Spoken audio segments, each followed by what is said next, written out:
নমস্কার, আপনারা দেখছেন তুহিনার হেলদি রান্না। আজ আমি তৈরি করেছি ডিমের কারি। আর এই রান্নাটা আমি একদমই তেল ছাড়া করেছি। আর এই রান্নাটা খেয়ে বা দেখে কেউ বুঝতেই পারবে না যে এটা তেল ছাড়া হয়েছে। সবার প্রথমে আমি একটা বাটিতে জল নিয়ে 3টে ডিম সিদ্ধ বসিয়ে দিলাম। এতে একটু নুনও দিয়ে দেব। মোটামুটি মিনিট 10 ভালো করে সিদ্ধ করে নিলেই এটা ঠিকঠাক সিদ্ধ হয়ে যাবে। আর এরপর আমি এইগুলোকে নামিয়ে নেব।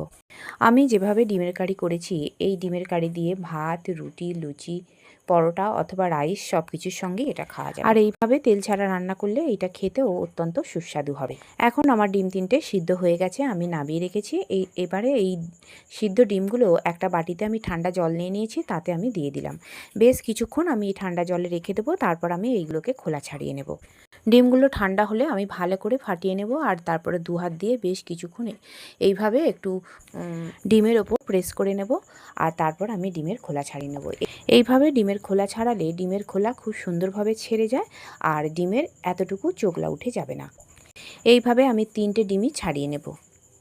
অনেক সময় ডিম সিদ্ধ করার সময় ডিম ফেটে যায়। আমরা যদি ডিম সিদ্ধ করার সময় একটু করে নুন দিয়ে দিই, তাহলে এইটার সম্ভাবনা অনেক কমে যায়। এদিকে আমার প্রায় 3টে ডিমই ছাড়ানো হয়ে গেছে।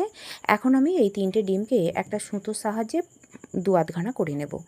ছুরি দিয়েও ডিমগুলোকে কাটা যায়, কিন্তু ছুরির থেকে সুতো দিয়ে কাটলে কিন্তু ডিমকে অনেক সুন্দরভাবে 2 আধখানা করা যায়। এখন আমি হাত দিয়ে ডিমগুলোকে আমি অর্ধেক অর্ধেক করে রেখে দেবো। এরপর আমি দ্বিতীয় ডিমটাও নিয়ে নিলাম আর সুতো দিয়ে এইটাকেও ঠিক একইভাবে আগের মতোই কেটে নেব।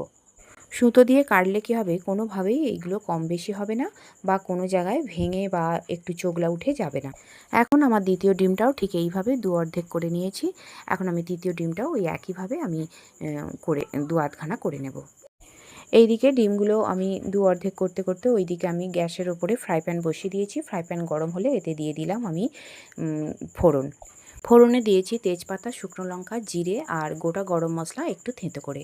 ফোড়নটা কিছুক্ষণ তেল ছাড়া আমি শুকনো কড়াতে নাড়াচাড়া করে নেব। হালকা লালচে কালার এসে গেলে আমি এতে দিয়ে দিলাম পেঁয়াজ বাটা। এখন তেল ছাড়াই পেঁয়াজ বাটাটাকে আমি ভেজে নেব। তেল ছাড়া পেঁয়াজ বাটাটাকে বেশ কিছুক্ষণ ধরে আমি নাড়াচাড়া করে নেব। আর এই সময় গ্যাসের ফ্লেমটা একটু কমানো থাকবে। এইভাবে অনবরত নাড়াচাড়া করে নিলে পেঁয়াজটা রান্না হয়ে যাবে আর পেঁয়াজটার কাঁচা গন্ধও চলে যাবে। পেঁয়াজটা ভালো মতো ভাজা হয়ে গেলে আমি এতে দিয়ে দেব পরিমাণ মতো রসুন বাটা আর আদা বাটা। দিয়ে দিলাম কিছুটা পরিমাণে রসুন বাটা আর আদা বাটা। এখন আদা রসুনটাকে ওই পেঁয়াজের সঙ্গেই কিছুক্ষণ আমি ভেজে নেব।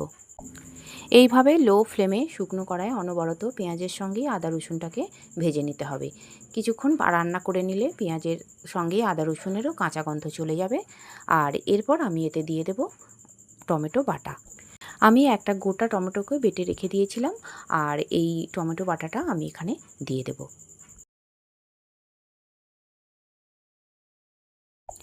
দিয়ে দিলাম টমেটো বাটাটা। আর এই বাটিটা ধুয়েই একটুখানি এতে আমি জল দিয়ে দিলাম। জলটা দিয়েই আমি সমস্ত কিছুকে অনবরত নাড়াচাড়া করব। আর এর ফলে এইগুলো বেশ সুন্দর করে কষানো হয়ে যাবে। আর মশলা কষানোর সময় গ্যাসের ফ্লেমকে কোনোভাবেই জোর দেওয়া যাবে না। গ্যাসের ফ্লেমে জোর দেওয়া থাকলে কিন্তু এইগুলো পুড়ে যেতে পারে বা কড়াতে ধরে যেতে পারে। এতে করে কিন্তু বেশ একটা বাজে গন্ধ আসবে। এখন আমার মোটামুটি কষানো এইগুলো হয়ে গেছে। এবার আমি এতে কয়েকটা গুঁড়ো মশলা দিয়ে দিচ্ছি। আমি প্রথমে দিয়ে দিলাম পরিমাণ মতো লঙ্কা গুঁড়ো, হলুদ গুঁড়ো আর কাশ্মীরি গুঁড়ো লঙ্কা। কাশ্মীরি গুঁড়ো লঙ্কাটা দিয়েছি কালারের জন্য। এতে করে কিন্তু একদমই ঝাল হবে না, শুধুমাত্র কালারটা সুন্দর হবে। এখন এতে দিয়ে দিলাম একটুখানি জল। আর এই জলটা দিয়ে মশলাগুলো খুব ভালো করে আমি কষিয়ে নেব। যত সময় ধরে একটু একটু জল দিয়ে কষানো হবে, ততই কিন্তু মশলার টেস্ট হবে। আর এইভাবে কষালে মশলাকে খুব সুন্দরভাবে কষানো যায়। এতে করে তরকারিও খুব টেস্টি হয়। এদিকে মোটামুটি আমার বেশ কিছুক্ষণ সময় ধরে মশলাগুলো কষানো হয়ে গেছে। এবার আমি এতে দিয়ে দেব একটু একটু করে জল। তবে খুব বেশি জল আমি দেব না। আমি এই রান্নাটা খুব বেশি পাতলা করব না, একটু জাস্ট গ্রেভি হবে এই রকমভাবে আমি জলটা দেব। এখন এতে জল দিয়ে দিলাম স্বাদ মতো নুন আর একটুখানি চিনি। আর কয়েক মিনিট ফুটতে দেব। আর এখন দিয়ে দেব একটুখানি গরম মশলা। এবার ভালো করে সমস্ত কিছুকে মিশিয়ে নিলাম। আর তারপর আমি এতে দিয়ে দিলাম সিদ্ধ করে রাখা ডিমগুলো। এখন এই মশলার সঙ্গে ডিমগুলোকে আমি কিছুক্ষণ ফুটতে দেব। আর একটা খুন্তি দিয়ে ডিমগুলোকে একটু উল্টে পাল্টে নেব, যাতে গ্রেভিটা বেশ ডিমের মধ্যে ভালো করে ঢুকে যায়। এতে করে ডিমগুলো খেতে খুব ভালো লাগবে। আর বন্ধুরা, আমার রান্না যদি ভালো লেগে থাকে আর যদি নতুন নতুন তেল ছাড়া রান্নার রেসিপি পেতে চান, তাহলে আমার চ্যানেলটিকে সাবস্ক্রাইব করুন আর পাশে থাকা ঘন্টাটি বাজিয়ে দিন। আর লাইক, শেয়ার, কমেন্ট করতে কিন্তু একটুও ভুলবেন না। এদিকে আমার রান্না একদমই কমপ্লিট। একটুখানি আমি নুন দিয়ে দিয়েছি, একটুখানি নুনটা কম ছিল তাই একটু দিয়ে দিয়েছিলাম। আর এখন আমি ডিমগুলো একটা জায়গার মধ্যে তুলে রাখলাম। তৈরি হয়ে গেল আমার দুর্দান্ত স্বাদের তেল ছাড়া ডিমের কারি। তাহলে বন্ধুরা, আজই বাড়িতে তৈরি করে ফেলুন এইভাবে তেল ছাড়া ডিমের কারি। আর আমার রান্নাটি দেখার জন্য সকল বন্ধুদের জানাই ধন্যবাদ। ভালো থাকবেন।